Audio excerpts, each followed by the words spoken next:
أحبتي المشاهدين، أهلا ألف ومرحبا بكم على قناتكم، قناة أخبار حقيقية التي توفيكم بجديد أخبار الجزائر بمختلف أنواعها أينما كنتم داخل الوطن خارج الوطن. أرحب بكم وأرحب كذلك بالمشتركين الجدد وأشكركم على تعليقاتكم الجميلة.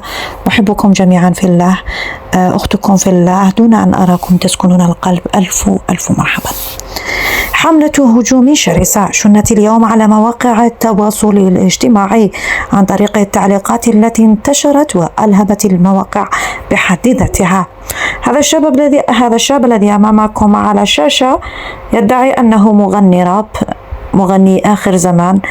لكم أن تتخيلوا أنه قام بنشر أغنية لربما سيسجن عليها، أو نؤكد أنه سيسجن عليها، لأن الدولة الجزائرية لن تسكت على مثل هذه الأمور، وخاصة أنها لهم بالمرصاد ولكل من ينشر محتوى مخل بالحياة.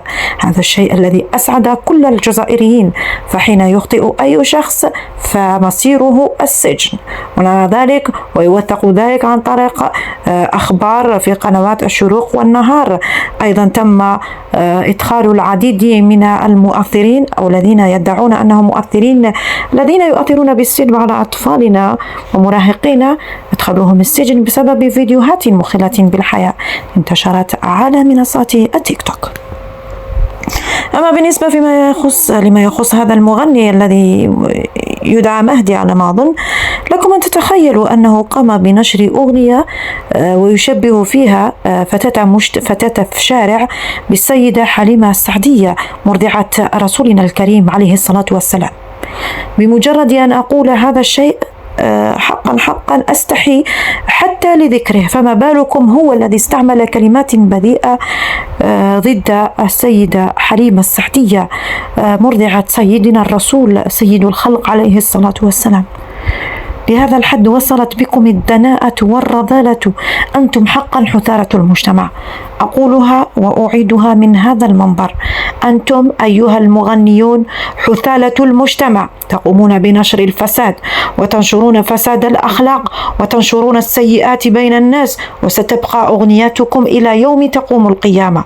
ثم خرج في فيديو يطلب الاحتذار ويلتمس الاحتذار من الجزائريين، وقال أنني لم أقصد هذه الإهانة للدين والقيم الإسلامية. لن ينفع الاحتذار في مثل هذه الأمور.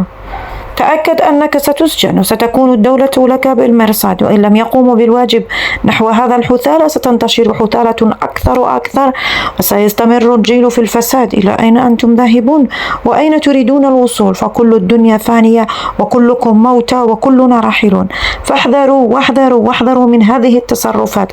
هذا الأمر لا يمثلنا كدولة إسلامية ولا يمثلنا كشعب مسلم، فقد تجاوزتم حدودكم بسبب حبكم للأموال. ولكن تذكروا دائما أن طريق الحرام مسدود، ولن تنفعكم مثل هذه التصرفات، لأنكم تغضبون الله عز وجل قبل أن تغضبوا الشعب الجزائري المسلم. أحبتي، لا تنسوا الاشتراك في القناة وتفعيل جرس المشاهدة والإعجاب بالفيديو، خاصة ليصلكم جديدنا.